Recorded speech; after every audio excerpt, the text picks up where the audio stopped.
Hello, everyone, and welcome back to A Bit Tactical, where today the clickbait title isn't actually that clickbait, okay? I did, in fact, go to my first tournament, and it did, in fact, go horribly wrong. In terms of my stats, okay, it's not a good start to the stats. In terms of how fun it was, it's safe to say that I'm kind of addicted to it now. I can only think about the next event and then the next. I already started looking up more events that are near around me. There's actually going to be one in August, apparently, that I'm going to go to, or I want to go to. Probably going to go to. I'm definitely going to go to. And in San Antonio, they're going to do another a teams event in October. I'll try to talk my friend into doing that. Maybe find somebody else to do it as well, if it has to be like 3 people or whatever. But that is just how excited I was about that tournament. It was really fun. I liked doing that. Having everybody be there and know the rules. Some people knowing my own rules even was really nice. So yeah, it was a fun experience. But you guys want to know what went wrong? How did it all go wrong, right? So yes, I'll say it up front. Okay, I had a 3-1 record. Okay, which is to say 3 losses and 1 win, right? So 1-3 record. Okay, that's the truth of it. I lost 3 times. I did win once. And last week, before the tournament, I made a video. I didn't release it because I thought it was really negative towards myself. Where first of all, my prediction was that I wasn't going to win any. And then my prediction went like, I might win 1, but I will lose everything else because I was really being down on myself, basically, right? And I was like, am I really going to just release a video of myself saying that I'm going to be bad this tournament? Like, I thought what I was doing was psyching myself out so that when I went into the tournament, I'd be like too nervous and I'd start doing stupid things. So I just didn't release it, and I was like, it's not a good idea. Now, though, everything I was saying to myself is exactly what happened. The long and the short of it is, the Phobos Strike team, who I'm very familiar with every single part of that team, I was forgetting to do things that I should not have been forgetting to do. There were some things that I was doing really well, but there were other things that I was like, what is going on? It's like I hadn't played Kill Team before. Very, very bad. But that'll just be as I go through the games. I am, of course, going to have a section at the end where I just talk about everything that I went wrong, everything that went right, just if you guys want to get to the meat and bones. But for the rest of you, I'm going to go start talking game by game. I have very few pictures. I was very focused on the event, so there's not many pictures here. So treat this as a podcast. Put me on in the background. Go do your dishes or clean your room or start painting. Start doing something else because the video is not going to have much other than showing my team and all that. Okay? So, without further ado, let's start the long yap. So let's start out with who I brought. I brought the Phobos Strike team. I just did a guide on them. I was really comfortable with them. I knew the rules. They were an elite team. So one thing I didn't want to do was be the reason that we went overtime, right? It was a 2-hour rounds. It was 2-hour rounds, so I didn't want to be wasting too much time with a larger team. So I thought if I brought an elite team that I really do well, I could, basically just fly through and not have to worry too much about time, right? Which actually was exactly correct. I was able to make moves pretty quickly, pretty efficiently. I didn't have to go back to do any of my rules. Everything was really good on that front.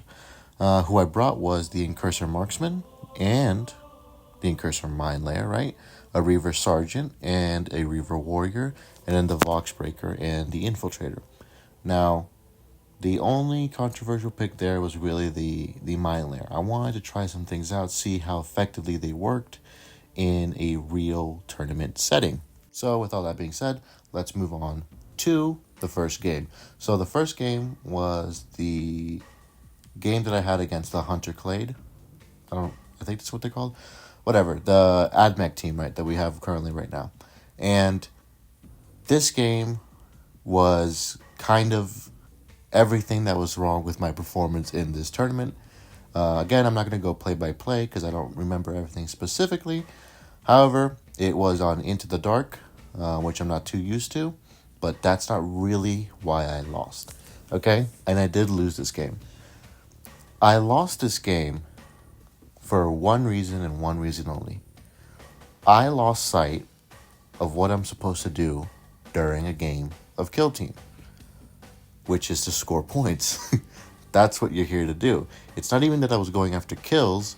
Instead, especially looking back on it, what I was doing was I was going after trying to prove some of my theories from my guide in the actual game themselves. And they do work. It's just that they're supposed to work to help you achieve victory points. And that's not what I was doing, which was so dumb. So, like, here's what I was doing, right? For example, and I'll look for the map, and I'm going to put it up right here. This is the map that we played on, right? I think I have a picture of this, actually. So this is the map that I played on. What went wrong here, right? Or what went right, actually? Let's start with that. Do you see all the way over to the left side with that door and the mine token? Yeah.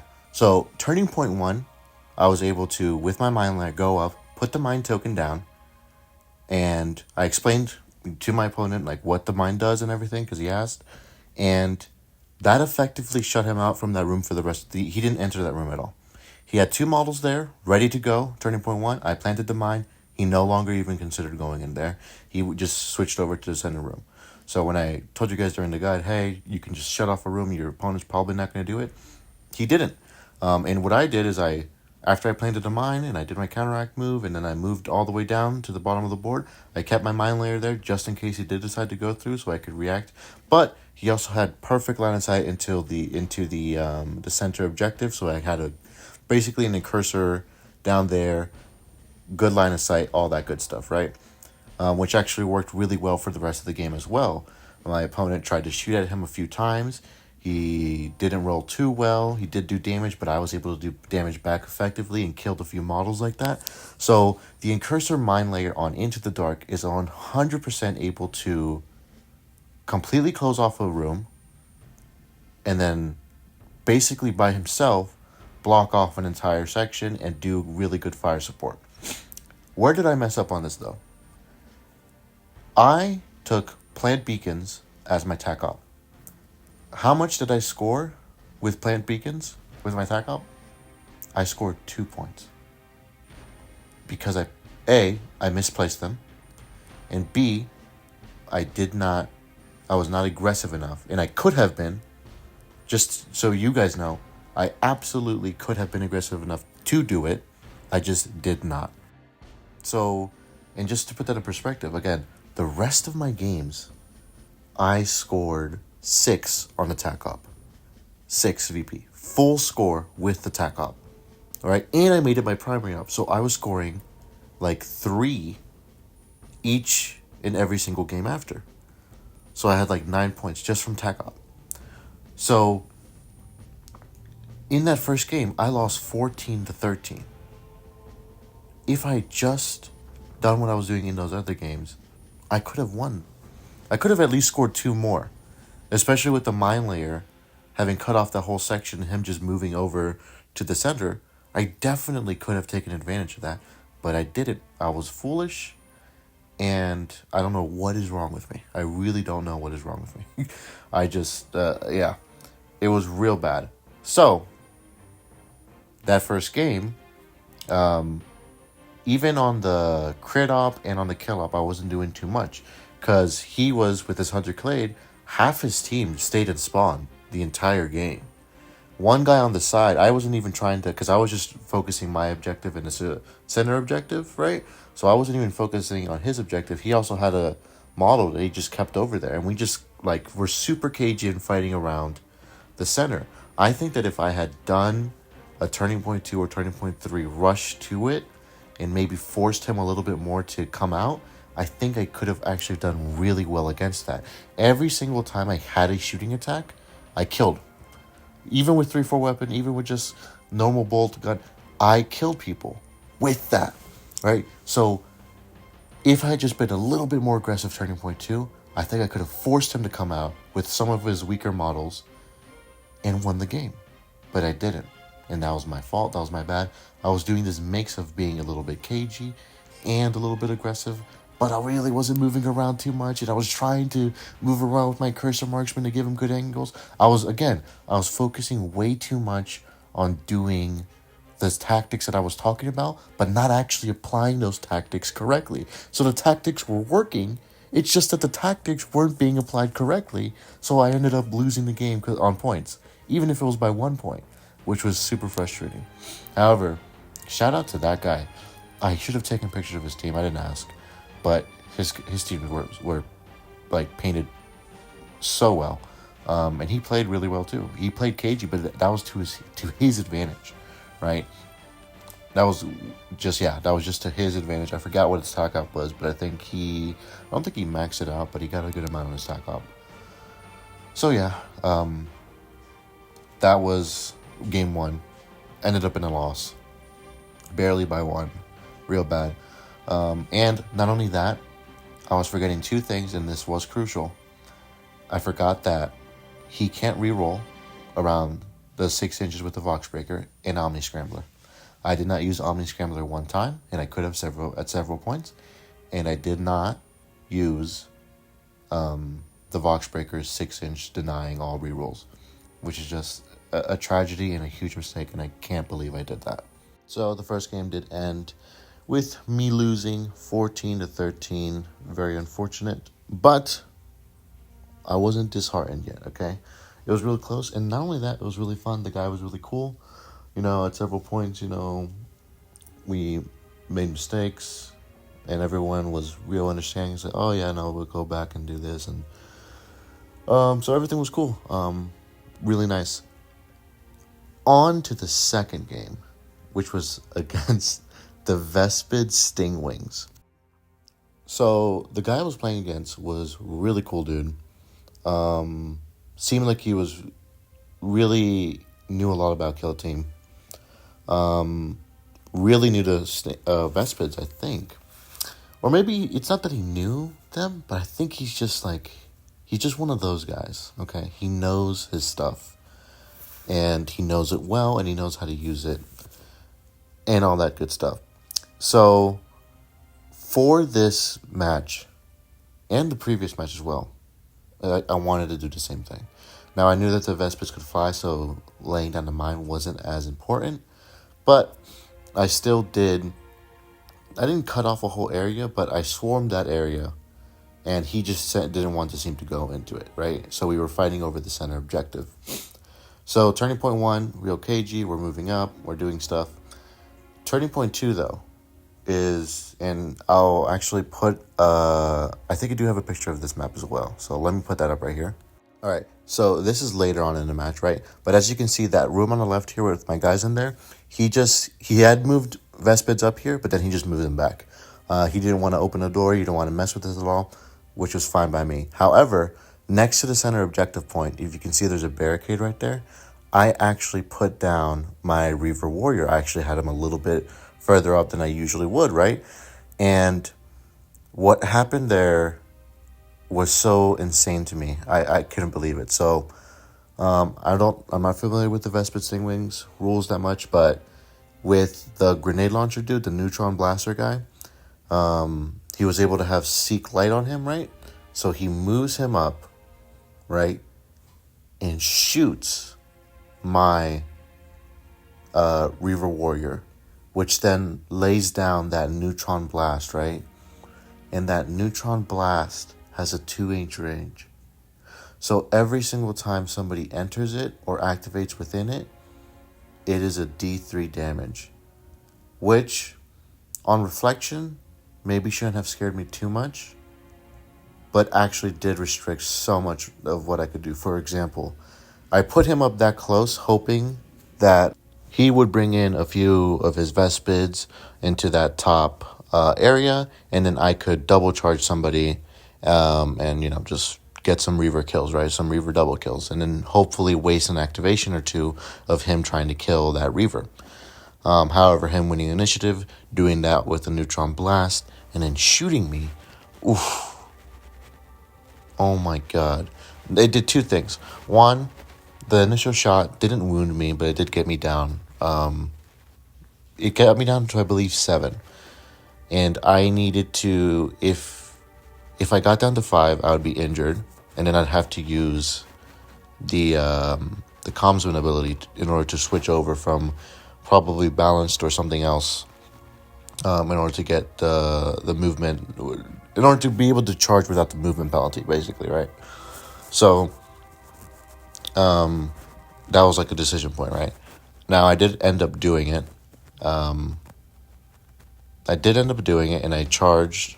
I did get a double kill, but, I mean, my guy, instead of being able to have a full health Reaver up in his face, potentially being able to counteract, right? Him having to waste people to shoot him and get rid of him. Instead of having that happen, I now have a guy, I think he literally had like 6 HP, because I activated it and ended up only doing 1 damage, and then I moved through and it did that, right? But because we're of the neutron marker's location, I couldn't get onto that point without taking damage unless I was literally on the edge of it. So my whole plan, my whole plan here was to fight over that center objective, and now that center objective has effectively been cut off for me, right? He's got a lot of models. They do a decent amount of damage. If I take even a little bit of chip damage, and if I stay there, because I had to stay there to control it, that was the big thing.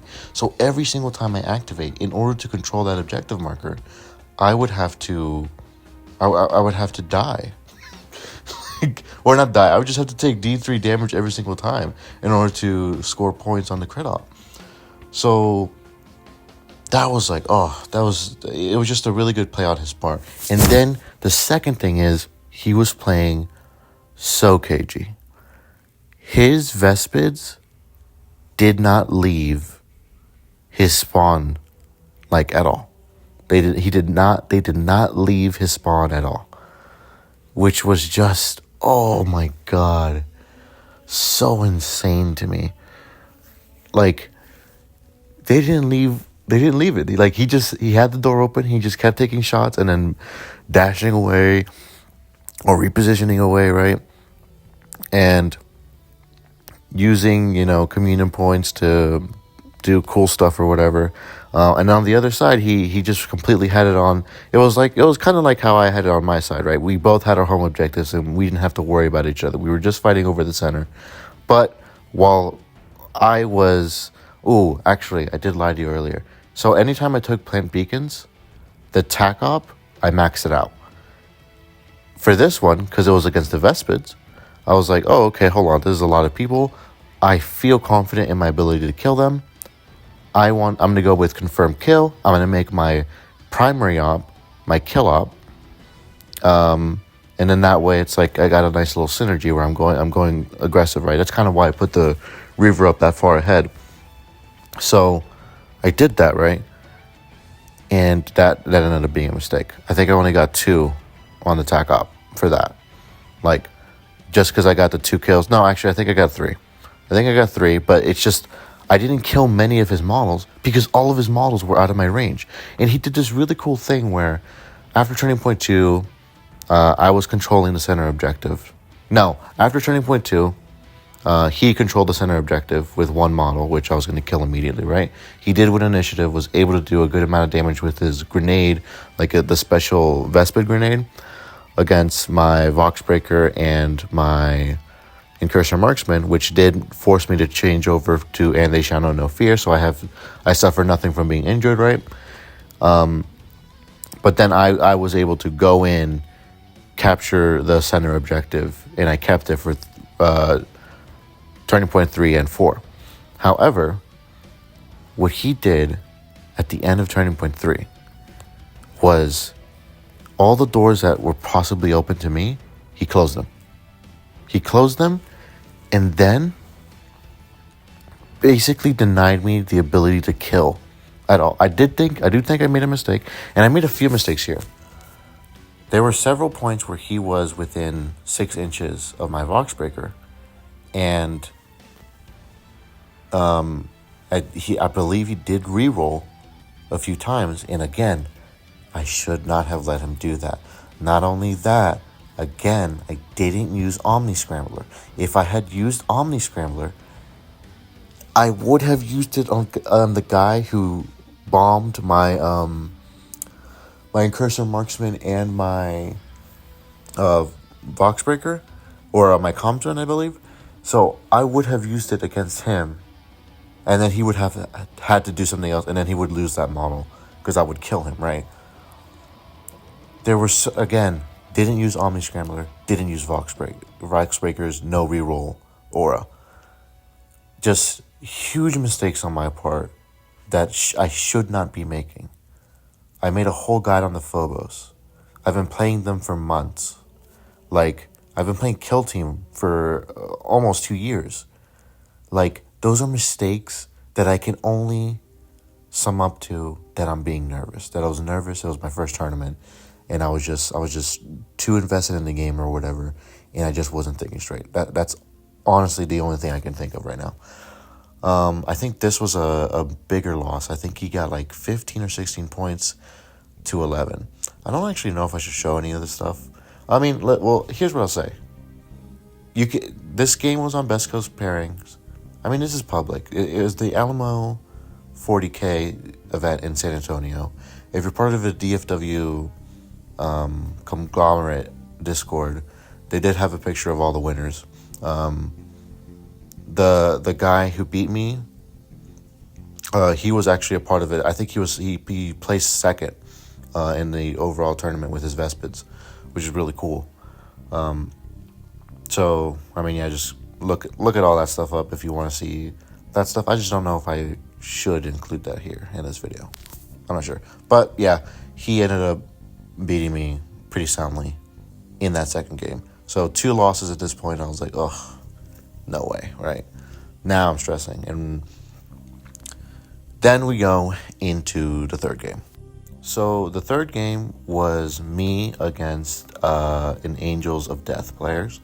So elite team against elite team. Now in this one, I did think I was going to do better because it was an elite team and Omni Scrambler. At this point, because I had forgotten Omni Scrambler so much, I was like, it was in the forefront of my mind. Okay, so this time I did not forget it, and I did absolutely use it to my advantage. I even moved models specifically in one turning point so that I could take advantage in the next turning point. So a thing that I did, so turning point 2, a choice that I made was that instead of charging with my Reaver, which is originally what I planned to do, upon like him telling me like how intercessors work a little bit, and he had duelist, I was like, hold on, in order to kill him, I have to land 2 crits, right? I have to land 2 crits and a hit, and I have to hit on everything, because if he's able to go, he's going to duel out. He's going to parry 2. So, and I have to use obviously stealth assaults in order to actually even get a chance to kill him. So charging him is just out of the question. So instead, what I did, I just moved up my Reaver Sergeant, took a shot, did a decent amount of damage. I think I brought him down to 6, and with that,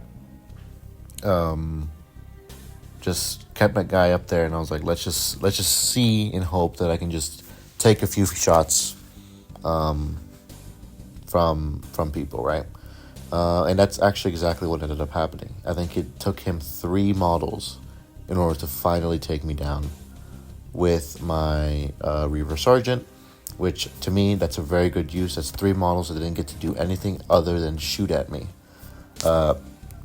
which was really nice. On the other side of the board, all I did was I brought up my Mine Layer, placed on I already had him near the center line, so I just pushed him over to the edge, planted a beacon just so I could get that, extra attack out point.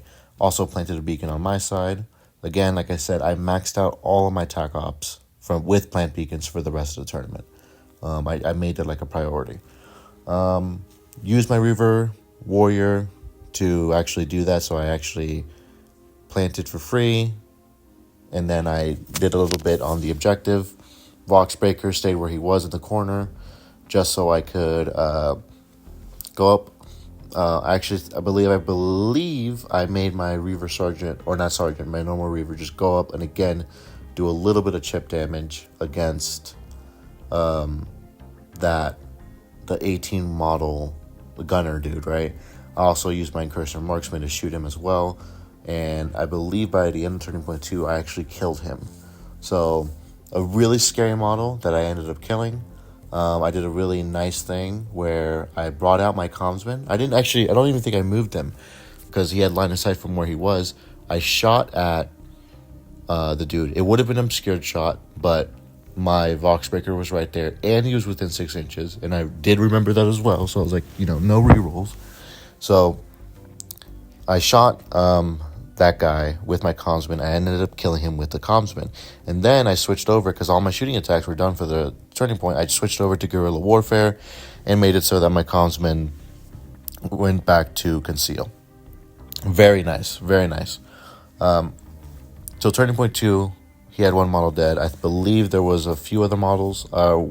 One model was below half health, and another model took like 3 damage. And I had only lost my Reaver Sergeant, and no one else had been hit yet, right? Turning Point 3, he kills my Mine Layer almost immediately. I'm,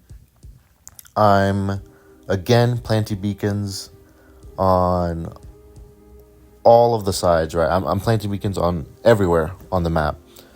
I do a really cool thing. And this is really the only notable thing that happens in this match. Or in this Turning Point, at least on my end. I do believe I kill another model. Not the captain. I believe I killed another intercessor. Oh, I did move up with my commsman, and I killed the intercessor that was holding the objective markers. So in Turning Point 2, he had picked up the center objective marker because the mission is intel, and then he moved over to my side, right, completely on my side, and he reveals Storm objective, which he talked to the TO about it, which with intel means that he now scores fully with the TAC op, because now it's fully on my side, despite it being the center objective, but because he moved it, it now counts as that. I don't know if that works out, but I'm going to be honest, that's such a cool idea. I really don't care. It was such a cool application of the rules, and it was like a really smart thing to do. But, I had to negate that, okay? So I moved up my commsman. I shot him twice. I believe it was the guy that I had done chip damage in the earlier Turning Point, and I killed him, denying him it for Turning Point 3. Then, the notable thing that I did do was I went with my Reaver, I dropped, right? Moved up. A bit of the point was sticking out on the terrain map, right? With that point, because of Terror, which is the first time that Terror really did actually super help me here, because of Terror, the other elite model that was on the point no longer has it, right? No longer controls it. So I'm able to take it.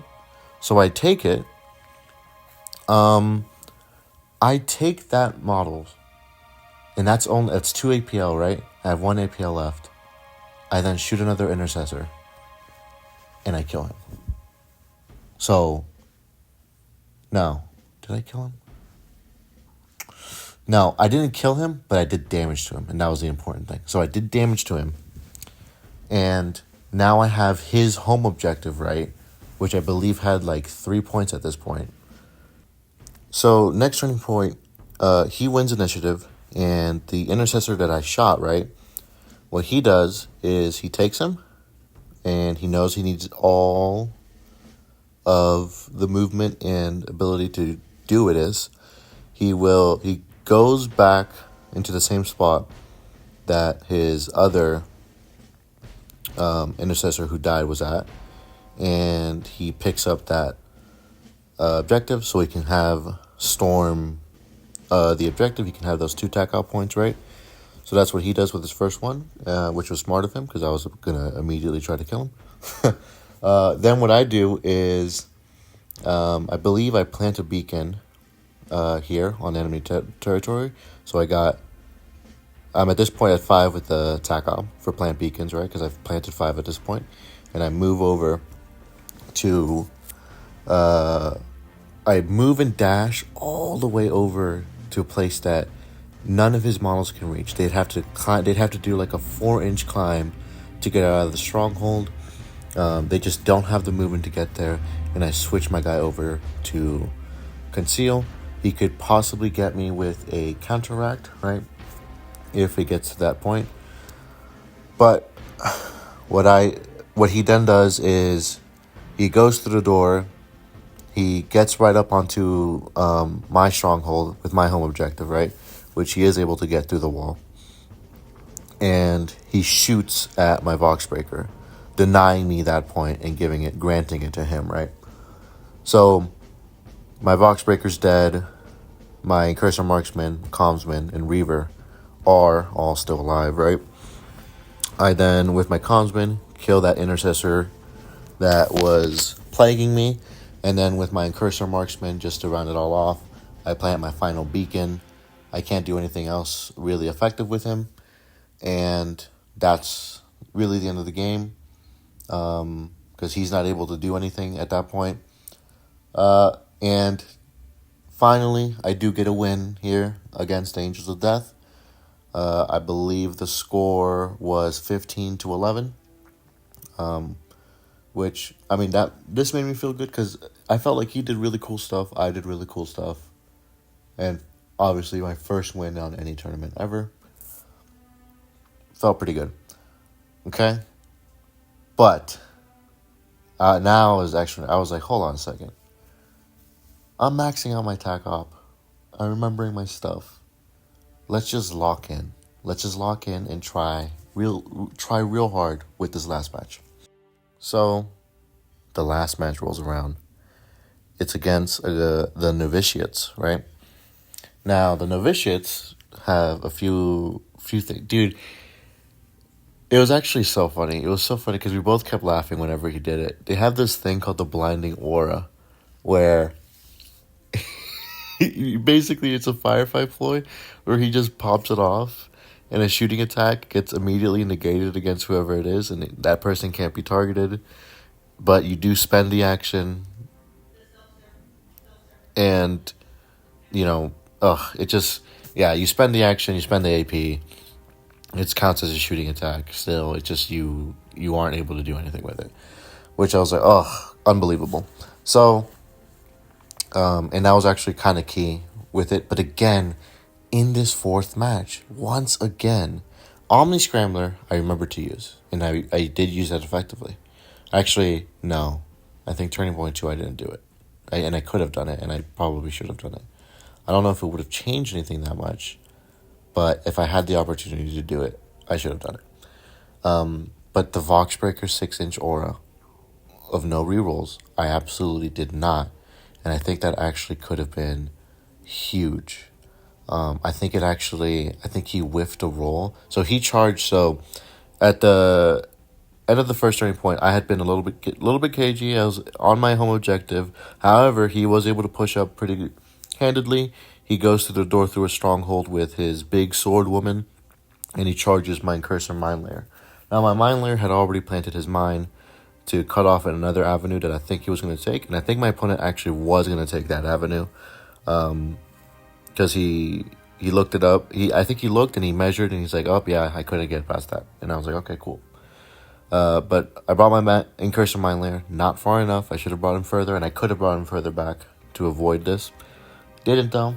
So what ended up happening is I think he actually did kind of whiff this roll, and he did a few rerolls. Which, if I had not let it... My Voxbreaker was literally like 3 inches away from my Mine Layer. So if he was not able to re-roll those, I think that then Cursor Mine Layer, not only would he have lived, I think he would have killed that person. So my Cursor Mine Layer would still be alive, his model would be down, and I'd be able to do more things with him. So just a tragedy. To say the least, a tragedy that I lost him there. Voxbreaker goes, I think shoot back at him, kill him, drop a smoke grenade. Actually, no, I don't. I think I did it with my Incursor Marksman, so I killed him with the Incursor Marksman, put track target, which was actually on this open board, on the board that we were playing on Volcus. This was actually a really, like, the one place that I had like a line of sight to almost everything. So he actually really did have, like, he was restricted a lot in his movement. Being able to move around. Like, he had to be, like, real sneaky and cagey in order to not get shot by my marksman, which if he did get shot, and every single time my marksman did shoot, he did kill a model. So that was good. But what ended up really happening is that once again, I maxed out my tac op, right? I maxed out my tac op. But I ended up doing the worst of all things, which is that I went cagey on one side of the map, right? And then semi-aggressive on the other side of the map. So I didn't have a coherent strategy. And that was the other thing. I was on all sides of the map. Why I was on all sides of the map, I can't really tell you. Other than I felt like I could have a good opportunity to have a double kill with the Sergeant, which I had him on the left side of the map, and I had my Consman on the left side of the map. And then I had everybody else within the center and on the right side. My Reaver Warrior, he did, again, what he did is, I saw the Flamer model seemed really scary, so I charged them, killed them immediately. I then took a shot. He used a blinding aura, so I couldn't get the shot, and I think that would have been another kill. Maybe should have saved that for something else, right? But I couldn't risk it. Planted a beacon on the enemy side, turning point 2, right? Then he kills him. I think it may have taken 2 models, but it didn't matter. So he kills him. I then move my Commsman over next to my Sergeant and just kind of stay right there. Again, I'm cagey on this side, just waiting for him to come up. And on the other side, that's where I'm being more aggressive. I'm trying to push forward a little bit, especially since it's my home objective, and my marksman is just in the center, holding over everything. I think if I had just focused on the center objective and what I should have done is that beginning of turning point 2, on the left side, I should have planted my beacon just to have one there, right? Dash my Commsman over, and then just ignored that side for the rest of the game. Plant one more beacon near the center. I like the way that the map laid out was, I think I was able to, in fact, I ended up doing it, is I planted 2 beacons at either end of the stronghold on the left side. So I should have done that, and that would have only taken 1 operative. Then my Reaver Sergeant and my regular Reaver could have been up on the front line, decimating. I think they really could have decimated the right side. If I had just been aggressive on one side with my Reavers, being supported by my Voxbreaker and my Mind Layer, and then of course my Incursor Marksman always punishing any type of retaliation on that side, I think it actually would have been a super effective play. But again, I had this mismatched strategy of going back and forth. Now, this match, I don't remember too many details because this we actually went overtime a little bit. And the guy was real nice. He was taking a little bit of time to get his moves, but that's just because, again, my Incursor was kind of really hemming him in, right? So he had to do a lot of readjustment stuff, and by the time we got to the 4th turning point, we literally just played it out. We rolled initiative, and I was like, okay, I'll probably just do this, and this. And he's like, oh, could you, I'll probably shoot him. Oh, he's probably dead. We just played out the 4th turning point, and it ended up with a victory on his end. I think it may have been like 15-13, something like that. But yeah, that last match, again, Voxbreaker didn't do it. And it's the strategy, again, if you look at my guide, it's like I don't listen to myself. in my guide, I literally say that with the Phobos, that you should stick to a side of the board and go full tilt on it. Either be super cagey or go full on aggressive. You should do one or the other. You shouldn't do both, and you shouldn't be splitting your forces. There's no need for you to split your forces. Turning point 2 and 3, you can dominate one side of the map, and then you're cutting off your opponent from everything else, and then you can go full send onto the other side if you really want to, or you can just cut them off from these objectives and you're fine. Which, if I'd done that, I think that would have been way better. Instead of doing I literally have 2 models for each side of the map. It's like, what? What am I doing, bro? And again, not remembering my rules. Now, the actual use of everything else, like my commsman, every single turning point I was doing it correctly. I was switching over so many times. The commsman is the MVP in every way that we thought about him. The mine layer, I think literally, I'm not joking, every single time he fired his gun, he killed someone. That wasn't true for everybody.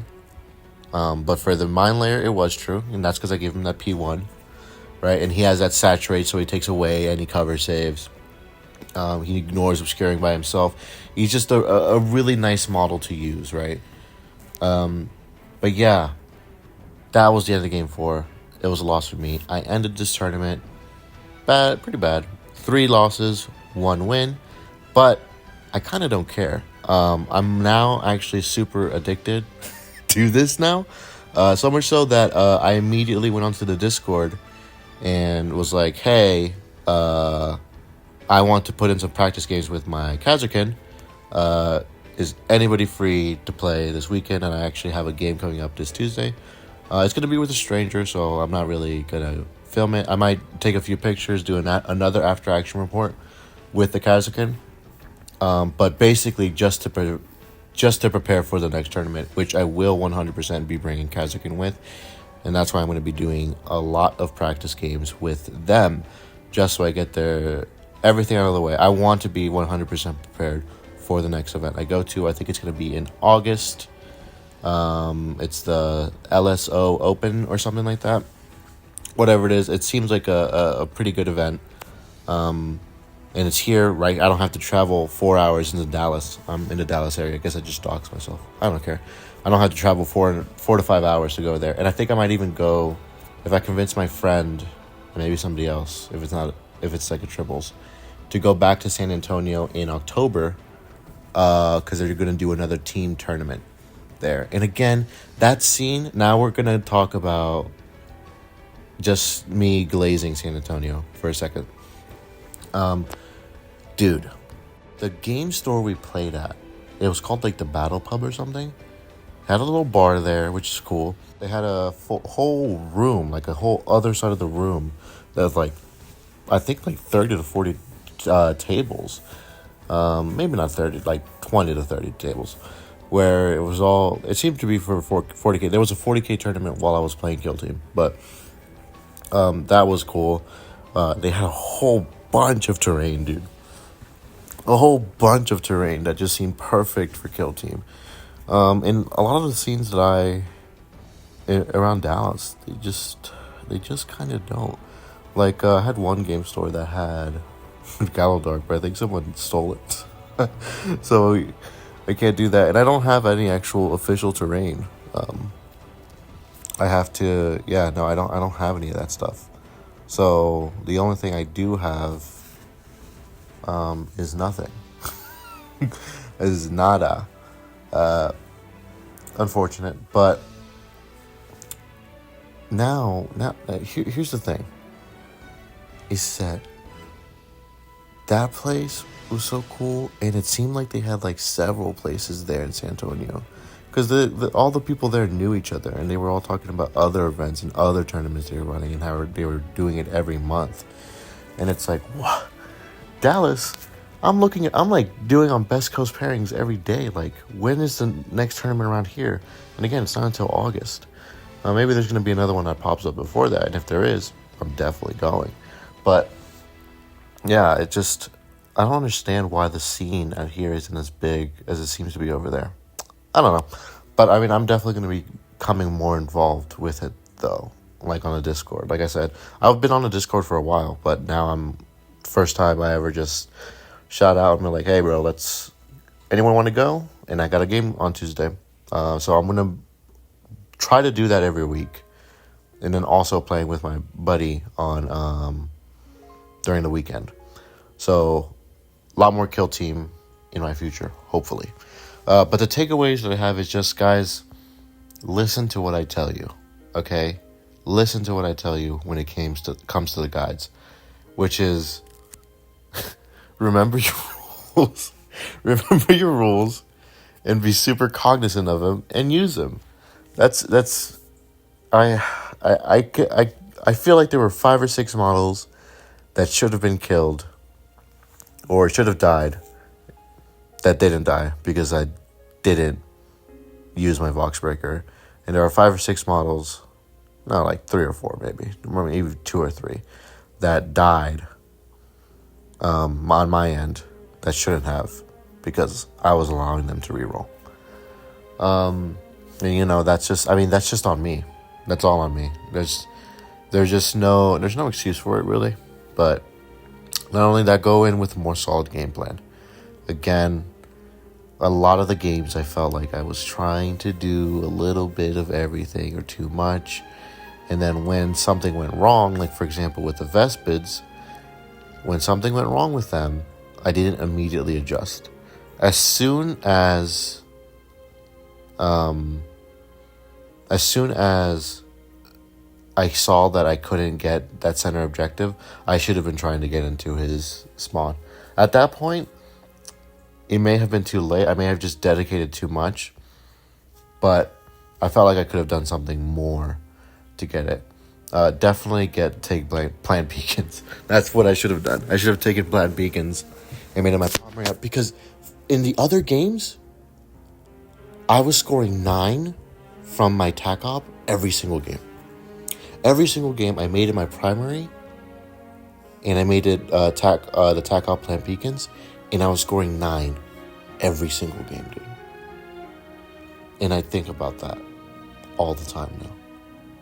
So I think if I just tighten up a little bit, remember my rules, and focus on probably the crit op and the tac op.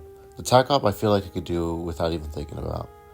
But the crit op, if I focused a little bit more on that, I feel like I would have, either games would have been closer, and I think the first game I definitely would have won with the tac op. The second game, let me think. If I had maxed out my tac op on the second game, it would have been 4 more points, which would have made us even, and then it would have been 3 more points, which would have put me up to 18. Obviously, had things been different and played differently, things would have. But just based on points, if I had performed with the tac op as I did with the others, then that would have been the result.